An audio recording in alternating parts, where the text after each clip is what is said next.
front of me is REALME Narzo 80 Lite, and today I would like to show you how you can turn on or turn off auto rotation.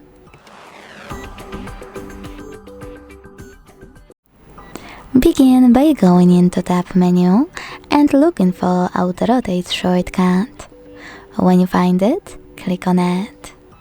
As you can see, mine is over here, so when I click, it turned blue. That means that auto rotation is now enabled. To disable it, click on the same shortcut until it's white. You can also go into Devices Settings, tap on Display and Brightness, and then scroll down to click on this switcher next to Auto Rotate feature.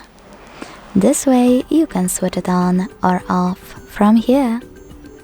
Thanks so much for watching. If you enjoyed this video, don't forget to leave a like, comment and subscribe. Bye!